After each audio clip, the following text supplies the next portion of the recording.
malam sunyi, ketika semua orang tertidur lelap, kenapa tiba-tiba ada suara aneh di luar rumah? Konon, saat itulah ada satu makhluk yang dipercaya masih berkeliaran mencari mangsa. Bukan manusia, tapi uang. Namanya babi ngepet. Bagi sebagian orang, ini mungkin hanya cerita rakyat pengantar tidur. Namun bagi sebagian warga desa di tanah Jawa, ini adalah kenyataan pahit yang pernah mereka alami. Kisah ini begitu melegenda tentang manusia yang rela menukar wujudnya demi kekayaan instan. Pesugihan babi ngepet dikenal luas di berbagai daerah di Pulau Jawa. Konon, pelakunya melakukan perjanjian gaib dengan entitas tak kasat mata demi mendapatkan tumpukan uang dalam sekejap. Sebagai gantinya, mereka harus rela berubah menjadi babi setiap malam tertentu.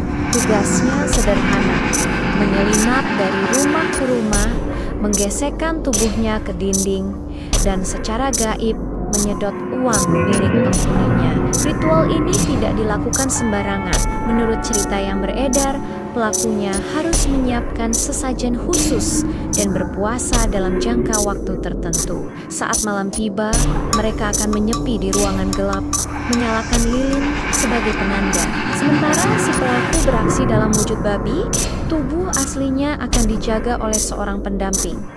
Lilin yang menyala itu adalah penunjuk nyawanya. Jika apinya bergoyang atau hampir padam, itu tandanya si babi ngepet dalam bahaya. Dan yang paling mengerikan, jika tubuh asli si pelaku diganggu atau dipindahkan, maka ia tidak akan pernah bisa kembali ke wujud manusia.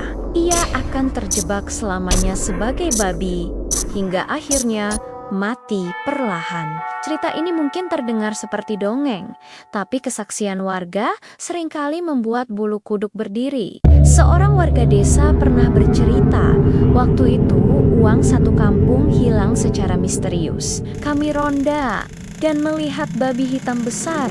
Larinya cepat sekali. Pas kami kejar, dia seperti lenyap di telan kegelapan. Penjaga malam di desa lain juga punya pengalaman serupa.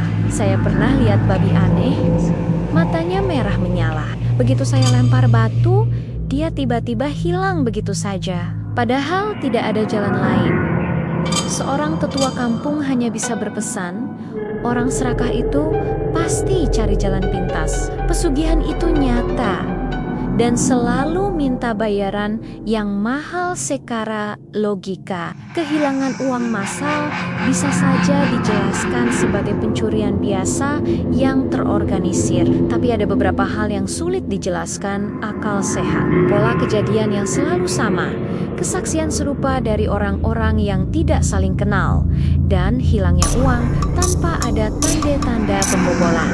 Anehnya lagi, fenomena ini seringkali berhenti total setelah warga desa melakukan ritual keagamaan atau doa bersama. Apakah ini hanya kebetulan atau memang ada kekuatan lain yang sedang bermain? Pada akhirnya, kisah babi ngepet bukan hanya soal harta. Ini adalah pengingat tentang harga mahal yang harus dibayar untuk sebuah keserakahan. Karena kekayaan yang datang dari jalan gelap selalu meninggalkan bayangan pekat yang suatu hari nanti pasti akan datang untuk menagih. Menurut kamu, apakah pesugihan babi ngepet ini masih ada sampai sekarang? Tulis pendapatmu di kolom komentar ya. Jangan lupa subscribe channel Horifa untuk kisah horor nyata dan legenda Indonesia lainnya yang jarang dibahas.